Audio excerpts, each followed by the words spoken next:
Today's video has a moral dilemma. Recently I painted the most expensive model that I've ever bought, the Black Library 2002 set for the Gaunt's Ghost series of books. As it was a limited edition, and that being 20 years ago, these days it's pretty rare, difficult to find, and when you can find it, it is expensive. When it comes to miniatures like this, that inevitably brings up the discussion of recasting. Now normally I wouldn't really talk about this and it's not something I would get involved in. However, a few years ago when I was making Gaunt's Ghost videos more regularly, a fan sent me a box of bits, just stuff. There's some Victoria miniatures parts, some old plastic Games Workshop bits, and there was a few resin pieces in the bottom. Now at the time I didn't recognise what those resin pieces were, and it's only until a few months ago when I bought the Black Library set, the real one that is, that I realised that they were that same set, or rather recasts of it. And I wasn't sure what to do with them because, well, they're fakes, really. Stolen IP and all that malarkey. Should I destroy them? Pass them on to another fan who would never get the chance to get the real diorama? Or should I paint them myself? Well, you see, I took them back out and I had a good look over them while I was trying to decide, and me being me, I got a bit carried away. Because, me being a fairly technical-minded person, I was looking at these casts and they're pretty terrible. It's using some odd black resin that I've not encountered before, and it is absolutely filled with air bubbles.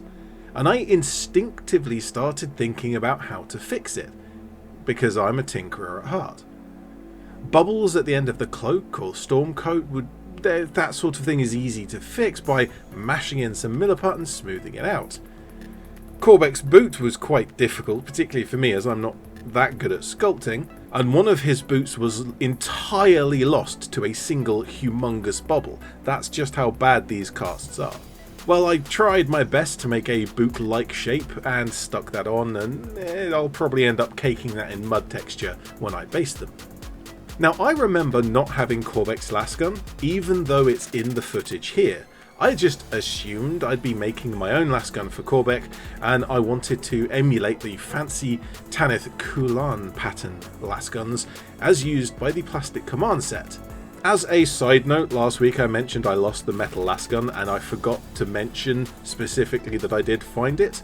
So my diorama is still 100% real, and I did not use the resin recast there. So you can easily get to about 90% of the way to a Kulan pattern lasgun by kitbashing the other plastic lasgun patterns. If you take the casing from a Cantrail, which is the old plastic Cadians, convenient for me as they come with the hands already moulded on, and then add the barrel set from a Galaxy pattern used by the old plastic Cadians. This gives pretty much the same length and proportions as the Kulan, although it is lacking the wood, that precious gnarlwood.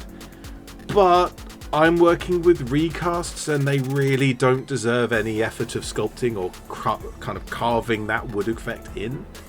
But even at this point, I've put a fair amount of work into sculpting and building that lasgun. I may as well paint them up just to see if my repairs are any good. I'm certainly not putting any effort into these in the slightest. Certainly not like the official set last week. These are getting my line speed paint at best, and probably not even that. The cloaks are getting quick dark green base coat with a little light green highlight and just the fleckles, whatever's on my wet palette. The uniforms get black with some quick grey highlights. The Gaunt's uniform is just getting the red. No trim, skimping on the highlights, yellows, inks, all of that, none of it's going on. In fact, a lot of the painting will just be base coating, like we used to do in the 90s.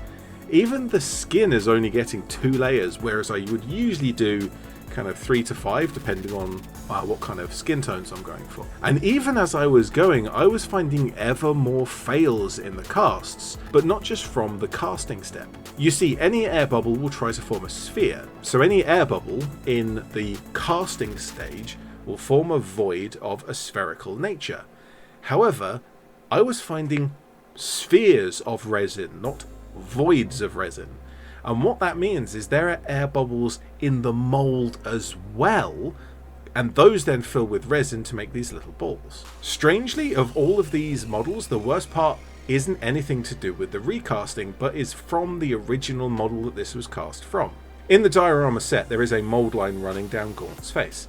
Now, on my example, there was a minor mould line there, and I was pretty much able to clean that up without much trouble. However, on this one, there is a pretty terrible mould slip defect along that original mould line.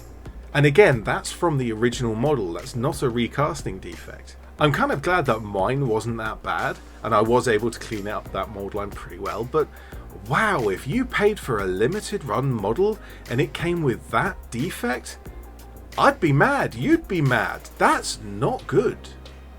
But anyway, with these two painted, I noticed that the bases that they came with aren't simple plain bases, but they actually have the detail from the scenic base of the set. My best guess as to why it's like this is because whoever made these did such a bad job of the moulding that these are the only pieces of the scenic base that were usable.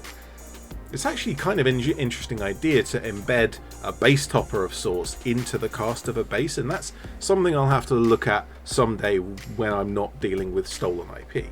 But that does mean we have to drag ourselves back to the dilemma of today. These models are fakes, and I already have the real one right here. So, should I destroy them? Bin them? Turn them into Games Workshop's lawyers team? Or sneak them off to someone else in the fandom who will never get a chance to get the real one? I think for the moment, I think I'll keep hold of them, but only as a reference. A reference on bad casting, if not else. Let me know what you think in the comments section below. I'm ED-SKaR, always will be, and thank you very much for watching, but also, thanks for blowing up last week's video. That, in 2 days, got all the way to being my second most viewed video ever. So, thank you very much for that.